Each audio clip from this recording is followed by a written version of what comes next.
Hi there, my name is Cindy Williams. I'm with CalWorks Safety and HR, and today we're going to talk about facility risk assessments.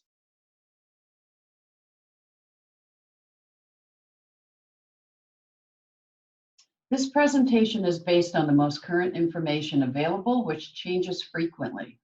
Federal, state, and local public authorities are regularly changing, revising, and modifying the policies and rules by which employers must abide.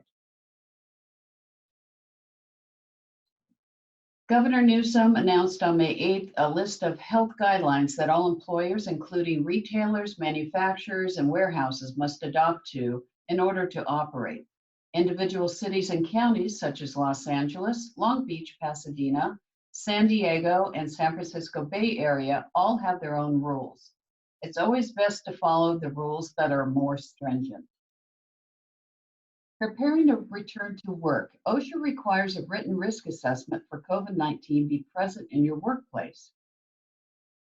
CalWorks Safety and HR are now performing in-person and virtual risk assessments for your facility to prepare for the return to work of your employees. You may also send a video of your facility as well for us to review. This is the best method of defense to identify areas of concern for the spread of COVID-19. Your company injury, illness, and prevention plan. All companies should have an injury, illness, prevention plan. Keep in mind that the 8 elements of the IIPP also pertain to COVID-19. Your plan should have responsibility, compliance, communication, hazard assessment, hazard correction, accident exposure, investigations, training and instruction, and record-keeping information. Today we're going to talk about social distancing, personal protective equipment, hand washing and hand sanitizers, disinfectant wipes, shared equipment and tools, disinfecting your facility, staggered breaks and lunch periods, staggered shifts, new types of interoffice meetings, and engineering solutions. Social distancing. During our risk assessment of your facility, we'll be looking at the following areas: your lunchrooms, your locker rooms, conference rooms, water fountains, vending machines, assembly lines, elevators, aisleways for your racking, and also we look at construction sites as well. So, for your lunchrooms and your break rooms, consider staggering shifts for breaks and meal periods to accommodate for the space you currently have in your break room.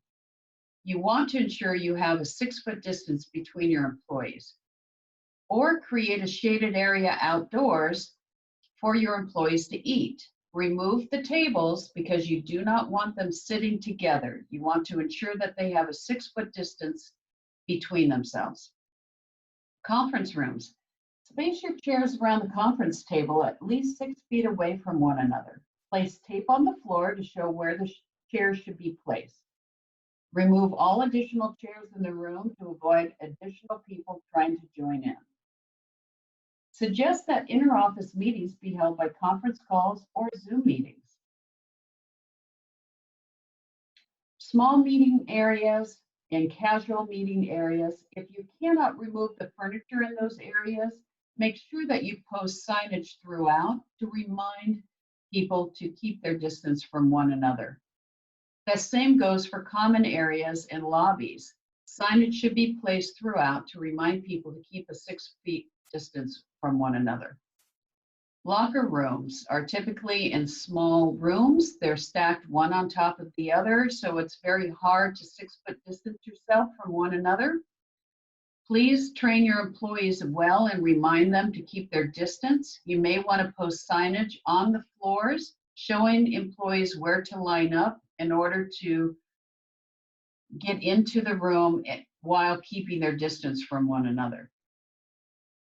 Restrooms. Provide access to clean, sanitary restrooms stocked with all necessary cleansing products or sanitizing agents required to observe hand sanitizing protocols recommended by the Los Angeles Department of Public Health. This will be provided by the employer. Water fountains and water coolers and vending machines. Close your water fountains and water coolers. You want to prevent touching of the equipment.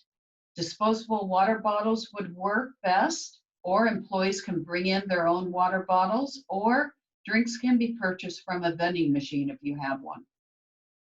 Place tape on the floor in front of vending machines at 6-foot intervals, reminding employees to keep their distance from one another while waiting in line. Make sure that you disinfect the vending machines throughout the day. Manufacturing and distribution assembly lines. If possible, try to stagger your employee shifts. If you can't do that, you'll need to engineer a solution by hanging thick, clear plastic sheeting between employees or plexiglass dividers to minimize exposure. Place barriers in work areas allowing for at least 6-foot distance between each employee, or tape the floors identifying specific work areas and spaces. Use signage throughout your manufacturing or distribution areas for social distancing and PPE. Shared workstations.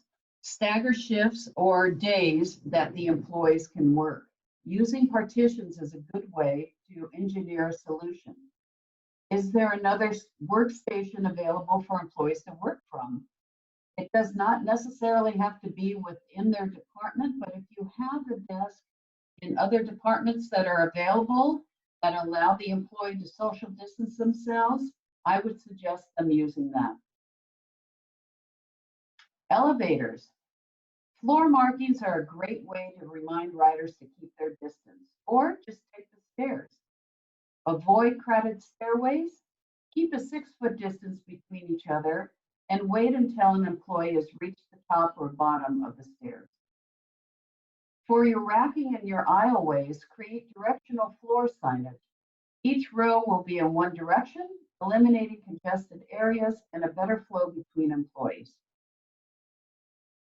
Personal protective equipment, or PPE. Employees must wear a non-medical face covering during work hours in Los Angeles City or County. If the employer requires the employee to wear a face mask covering while at work, they must supply the PPE to the employee. The employee may wear a suitable mask of their own or choose to wear the employer's PPE. Fabric face coverings should be washed each night after use. Disposable face masks should be disposed of at the end of each shift, and a new one should be used each day. Gloves should be available for those employees who wish to wear them while at work if they don't already have to wear them or that they are required. Sanitizing your facility. Clean and disinfect all commonly touched surfaces.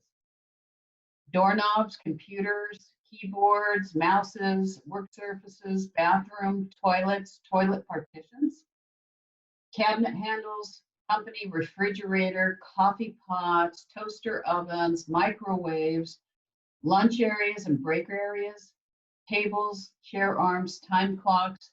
There are 1,000 different areas within your facility that are commonly touched. Make sure you don't miss any of them. Hand washing, sanitizers, and wipes. Encourage your employees to wash their hands every 30 minutes. Use portable stations for construction sites. These are terrific way to wash your hands. You fill them up with water. They have liquid soap and they have paper towels. Ensure your company has hand sanitizer throughout your facility. Use disinfectant wipes. If wipes are not available, you can create your own with a bleach and water solution. 1/3 cup of bleach to 1 gallon water will create a great solution for you to use throughout your facility. Use signage throughout your facility to remind your employees to wash their hands, wear their masks, and promote social distancing. We are here to help you. To learn more about these new laws, please visit our website or contact us at www.calworksafety.com. Thank you for attending.